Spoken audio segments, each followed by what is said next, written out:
readers, reviewers, countrymen, lend us your ears.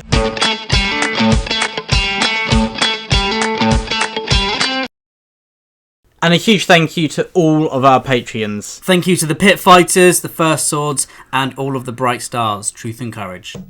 Hello, good morning, evening all. Welcome to those of you standing, sitting on a pillow, sitting on your floor, or just walking around. Welcome to the Brothers Bloom channel. Today, myself, Ed, and my brother Will are going to be talking about what books we are going to be reading during the month of April. The sun is shining, spring has officially sprung, and the time of reading is plentiful. It is plentiful indeed. So Ed, do you want to kick off? What is the first book, well not the first, but the first one you're going to be talking about that you've read in April? I would not kick this book. I'm going to say this every month now. He said... I've got my new thing. Panther in the Sky by James Alexander Thom is a book that I said I was going to be reading in March, and I started reading it on the 2nd of March. I finished this yesterday, which, beginning of April. So, yeah, that shows you, it took me a long time, which usually it doesn't take me a long time to read books. It is a big chunk of book, it's about 700 pages, but it is so full, rich, full of detail. You took it slowly on purpose. Layers. It is a slow burn historical fiction, and I intended to eat it slowly. And, well, I didn't want to devour it because then it's all gone and you forget, you know, all the food that you enjoyed. Nibble at it. Yeah, I nibbled at it, but it is an amazing book. It is taking the story of Tecumseh, who was a very famous Shawnee chief, a Native American chief, and during, in the state of Ohio, what is nowadays Ohio, should I say. And he is a remarkable man. It is the tail end of the 18th century, the beginning of the 19th century. And it is an amazing book. It is... If I love the film Braveheart about William Wallace, directed by Mel Gibson, I don't care about historical details. That usually that upsets me, but that film is just amazing, and because it has so much heart and it is relying upon the character to grip you in. This is just like that film. It is historical fiction at its finest. It reminds me again of why I read. It is a breathtaking book. Tecumseh is a fantastic character. He is remarkable. He is important. His name means Panther in the sky because he was born underneath an asteroid as it passed overhead. And from day one of his birth, he was considered that he was going to be a great and remarkable human being. And he is kind of a self-fulfilling prophecy. He was. And this is during the time when the British were being fought by the Americans for the War of Independence. They were losing as well. And the Shawnee were allied to the British. They were friends with the Redcoats and they were enemies with the Long Knives, the Americans.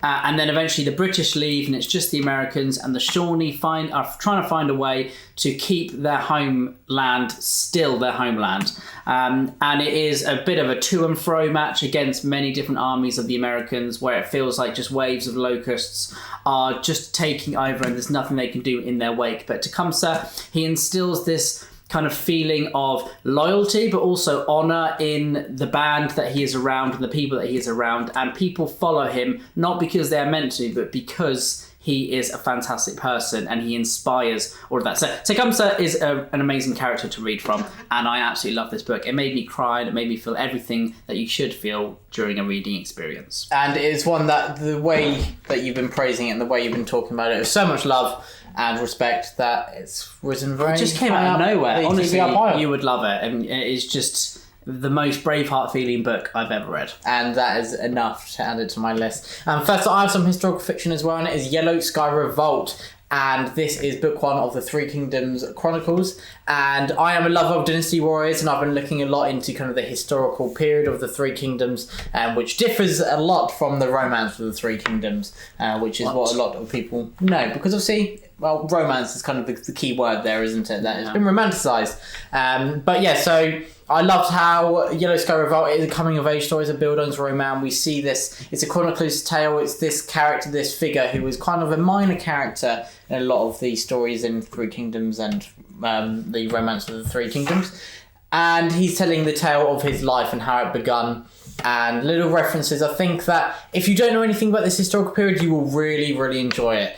And if you do know a bit about it, you will love it, because these little references, you're like, oh, I know where that's leading, I know where that's going to go. And so you feel really clever as you're reading Easter it. egg. Yeah, a good Easter egg. But it doesn't detract from the actual story. It doesn't go too much. By the way, because it is. It is Easter. Yeah. Nicely done, Ed. Cheers. It is the month of Easter. And so, yeah, I thought it was absolutely brilliant. It's quite short, very snappy, very engaging, very entertaining. For a short book, it's got so much depth, so much happens.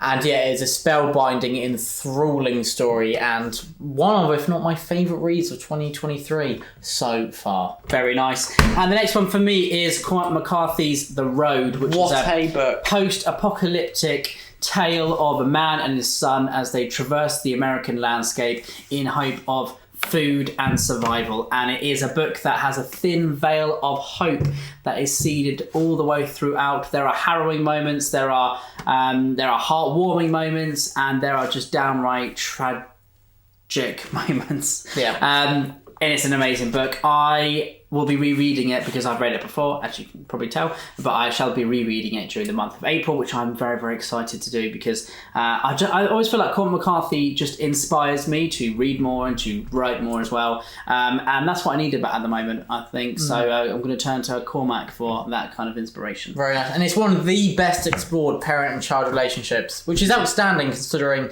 they probably say 8 words to each other. Yeah. But it's what is left And unsaid. 7 of them are okay. Yeah, okay. Yes. But yeah, so that is absolutely brilliant. And yeah, I need to reread it as well. Yeah. So look at me just agreeing The with it. philosophical approach to Cormac McCarthy's writing is just unequal, in my Yeah, opinion. I love how it's a philosophical edge, isn't it? It doesn't dominate the story, but it's always kind of present. It's thought-provoking, but it doesn't detract from the tension and the immersion of what's going on. And it's not philosophy in terms of reading passages and passages of inner thought. It's philosophy through the landscape, through the environment, through the characters, what they're doing, visceral and through experience. just a sentence of thought. It evokes so much. It really does. Very beautiful and powerful language. He is one of the greatest, if not the greatest, living writers out there. I think he's the GOAT. He's the GOAT. And then next up, another book that I've already finished in April, and that is Sky Swan, book 4 of Cradle by Will White. I'm reading 1 a month, and so far this year I've kept to it. So that's a surprise, isn't it? How many books in the series? I think the 12th and final is being released this year. Wow. So if I do that, I will be start in January and end it in 2023. Start and finish. Pretty impressive. I'll probably miss out in May and then lose all of that. But anyway, so yeah, the 4th installment, really good. A bit of kind of what I've been saying as I've been talking about Cradle these past few months. It's more of the same. It's really enjoyable. I think if I read them in quick succession, I might get a little bit bored, like The Last Kingdom, if you read them in quick succession. But if you break them up, 1 a month goes really well. And it's always like, oh, I'm happy to be back with these characters. I've missed them. And so yeah, it's that feeling again. And yeah, in a really good way, it's more of the same. If you enjoy the previous ones, you'll enjoy this. I think that there is kind of a link and a fascination between humankind and wolves, and there's lots of parallels drawn by humankind itself. And I was looking for a book that kind of was talking about this maybe tenuous link between humankind and wolves. And apparently Barry Lopez's of Wolves and Men is the book to go to. He was living in Alaska, working as someone who was researching into wolves, and he has read everything you could read on wolves. He has taken part in all of the studies. He's looked after wolves himself. Wow. He's studied them in captivity in the wild. He's spoken to people to Eskimos who hunt them nowadays. He's spoken to people who hunt them now, people who look after them and advocate for their rights as well. And so he is the go-to person, and I'm really looking forward to reading Of Wolves and Men, because it is meant to be quite an impressive read that really pushes this kind of thoughtful edge to the forefront, rather than just talking about, the facts of wolf behaviour, which we actually know very little about. If you think, we probably know like 0.5% of we see wolves. Well, because we don't really interact with them too much. No, exactly. And when you study them, you only see them for a small snapshot for like 5, let's say you're watching them. Someone spends their whole lifetime, they might see them for, 5 minutes in a day, which is a remarkable event. So, yeah. Very nice, Ed. And yeah, animal behaviour is fascinating, so that's probably be very enjoyable. And how humans then link themselves to animal behaviour. Yeah, that's cool. They make animals themselves in a way. They kind of mirroring and feeling like an affinity for. Yeah. Very nice. And next up, I have the Book of Dust, and this is a book by Mark Lawrence. We are very lucky to have an early access ARC. Thank you, Mark. Thank you, Mark Lawrence. And so, we're really looking forward to reading this. We will both be reading it in April, I believe. Yes, we will. And this is being released in May, and so I really cannot wait. I'm actually breaking my sacred pact to myself that I would read Mark Lawrence chronologically, but yeah. It's because you've read the first 2 trilogies and Red Sister, and now you're jumping. He's a writing machine. He's isn't he? prolific, to say the kudos least. to you. Yeah, and so we've both read over 6 books by Mark Lawrence. Over. No, I agree. Yes, yeah. I was just double checking then. And so this is one of my most highly anticipated releases of 2023, and for good reason, because Mark Lawrence has never let me down. Anything else to add? Same. Oh yeah, me.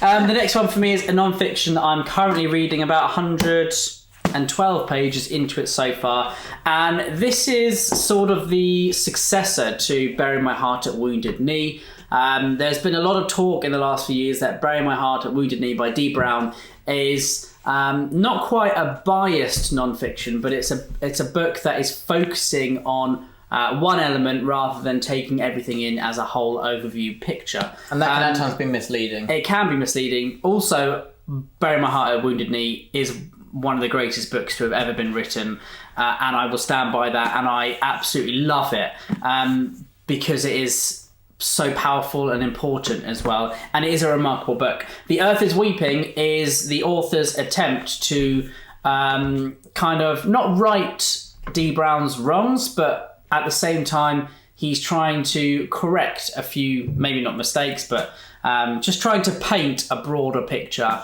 where he incorporates everything. So far, what I've read, I think Dee Brown is a better writer. He evokes more emotion, and I think maybe that's where Peter Cozzens, the author of this, is. Maybe because he writes the introduction here, and that's where he has problems with Bury My Heart at Wounded Knee.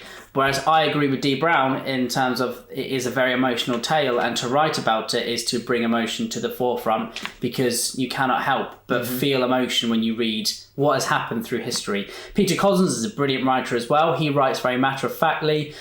He has great anecdotes. He really has a good writing voice, especially for non-fiction. And I'm really, really enjoying what I'm reading so far.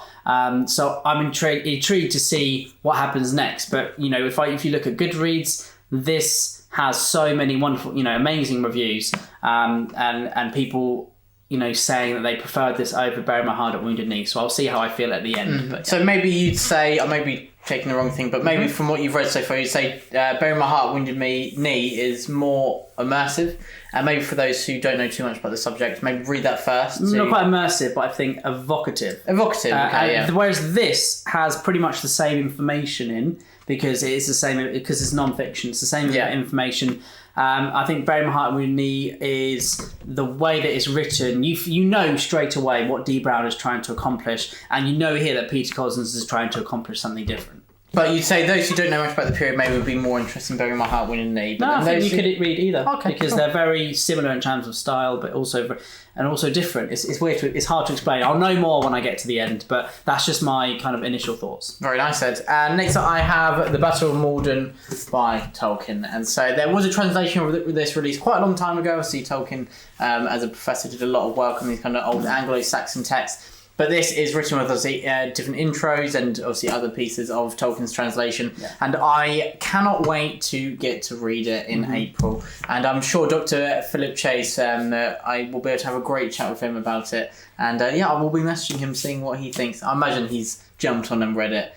Because Battle of Morden, it just speaks Dr. Philip Chase, doesn't it? That's what I'm talking about. He was waiting to do that the entire time. Not really.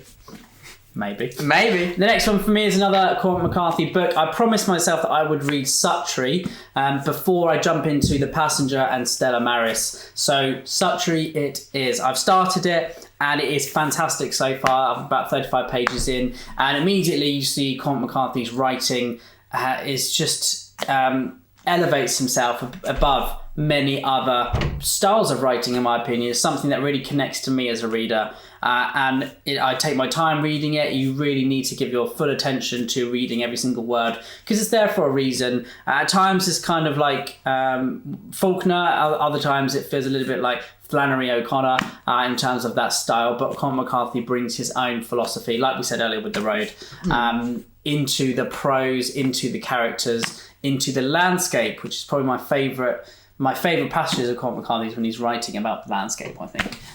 But yeah, so what is this book basically? It is the closest thing to a biography about Cormac McCarthy himself. It's about a young man who has left his family and is living on his own in almost a depraved and criminal society, but he is just getting by, really. And it's just the story of this character, Cornelius Suttree, getting by, doing just that. Very nice, Ed. And yeah, anything by Cormac McCarthy, highly recommend, even if I've not read it yet.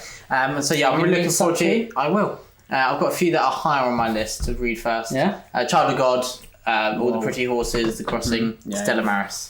Because I've read The Passenger, very good. So I think Stella Maris will be next up because it's kind of the twin companion. Maybe do the Border trilogy after that then. Yeah, I think I will. Yeah, very nice. And so yeah, any Cormac McCarthy is a good note on ours. Not emotionally because it kind of destroys you. And sucks out your kind of belief in humanity and anything that's good about it.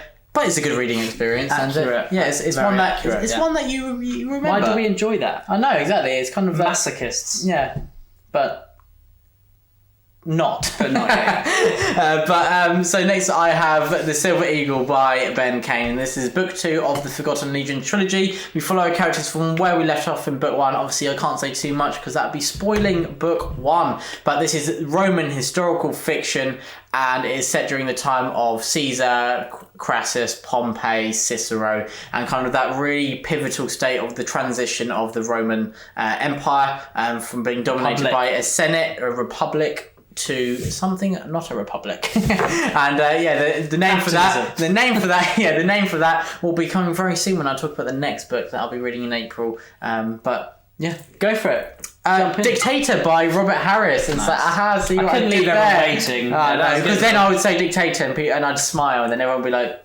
what's he referencing? Yeah, it's been talking for 6 So thank you. Yeah. But yeah, Dictator by Robert Harris battles the same kind of period but from a much more political perspective, very engaging. And for people who don't really like political stuff, this does not fall into the pitfalls that I've often found in reading more political-based historical fiction, or fiction in general. And I've been reading this series as part of the Library of Alan Zarge's Read Along, and I'm a month behind, I know, but still, I'm enjoying when I finish a book, then going back to the chat that happened a month ago and seeing all of their thoughts. And so, yeah, I'll be reading Dictator in April. Very nice. The next one for me is, I started Of Blood and Bone last month. We're reading book 1, A Time of Dread, and I'm now going to... You've never read it before? I reread it, and I'm going to reread A Time of Blood because it's wicked. I love Papa Gwyn's writing, obviously. If I didn't, I wouldn't be able to socialise with you anymore, would I? Probably not, no. And quite rightly so as well, because, she don't deserve Apt assumption, yeah. Anyway, that's not me. A Time of Blood is book 2 in Of Blood and Bone, and it is one of my favourites. I cannot wait to reread it because it has... it's got Giles Christian's quote on the back. Yeah, I just saw that. I forgot. Yeah, I forgot as well.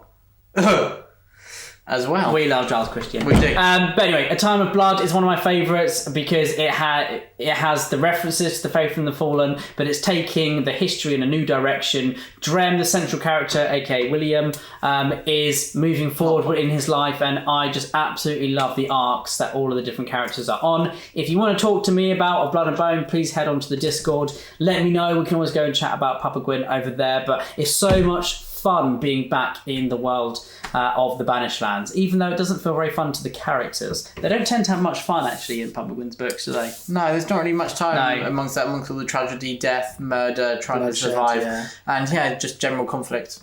What a knife, though. What a knife. And that is actually based on one of Papa Gwyn's. Well, it actually is Papa Gwyn's. Yeah, so he had that and then they used it for the cover. Which is pretty awesome. Yeah. And so next up I have Sins of the Mother, which is book 4 of the War Eternal series by Robert J. Hayes. I've thoroughly enjoyed listening to the first 3 installments so far. Great title. And it is a great title. And so yeah, I'm really looking forward to being back with Esker, who is a fantastic leading figure. And so yeah, as it's the 4th installment, I can't say too much about the series, but it's got very compelling characters, takes fantasy in a very fresh new direction, and it is very engaging and one of the best indie fantasy series that I've read. And the next one for me then, the last one of this month, is Manda Scott's Boudica Dreaming the Bull. Now this is book 2 of the Boudica series, and this is a reread for me because this is my favourite series that I read last year, and I cannot wait to be rereading it. You say to me, why are you rereading it when all you did last year was talk about it? Well, firstly, I have to find new excuses to talk about it. And secondly, my excuse is that there is a Discord read along and I want to talk to people about it as well. And I have FOMO, so I don't want to miss out. So I'm going to be rereading Dreaming the Bull. There you go. And I am going to be reading it for the first time. So I read Dreaming the Eagle in December, and then we thought, wow, why don't we try and get people to read this series? Because not too many people read historical fiction we find on BookTube. And also we're both like, we love this book and you love the series. And so yeah, I put a little pause on continuing the series as we set up the read along and people read Dreaming the Eagle, and now it's time. I'm ready to spring back and get my heart broken again. So yeah, that's great. It takes a lot of emotional trauma reading these books, and so I think we become quite hardy, don't we? Hardy. Because we get used to the emotional stress, So I've got quite a few more, so I'm just going to blitz through them. I think I'm being very ambitious this month, but a few of them I've already finished. It is April. There were 2 that do read more in April. We do, and there were 2 because of the holiday and the sun. And there were 2 that I was like half an hour from finishing in March, so I finished them both already in April. But next up I have True Grit by Charles Portis. I'm reading it. I've said I need to read more westerns. I love watching Western gods. I love chatting about westerns. Come through. And I've been binge watching, and as have you, Yellowstone, and so everything Western. It's just me at the moment. Very impressionable. And so this is the first on the list. I've read The Sisters Brothers, which is a Western before, but this is the first time. I'm resurgence in the Western love. And so yeah, I've loved both films of True Grit, the one with John Wayne and the other with Matt Damon and a host of other great actors. And who's the actress of the main character? Jeff Bridges. No, the actress. Actress. Jeff. Who's the actress of the main character? Jeff Bridges. Hayley Steinfeld. She is fantastic. Well, that's one of the best performances ever, in my opinion. And so yeah, I cannot wait. And I've heard amazing things from you and Papa Gwyn. It is the most easy to read Western ever. It is it feels so current, but at the same time so authentic and immersive. That's what I have to say about True Grit. Very nice, and that's a lot of what I find of Westerns is the quirkiness. And this speaking to the human condition.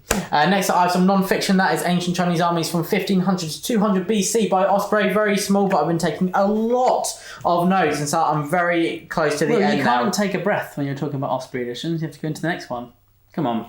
So yeah, well, I wasn't even finished talking about this one. I'm just saying, get an Ace Ventura moment. Bide our time, Ed. And so yeah, I'm really close to being finished with this, and it is a historical period I know nothing about, so it has really been an educational experience, and yeah, I've loved it and learned a lot. And then next up, my last. You know nothing. My last one is another Osprey book, some more non-fiction, and it is Bronze Age Greek warrior from 1600 to 1100 BC. So learning a lot about the ancient world, and yeah, so I've not started this yet, but I'm really looking forward to starting.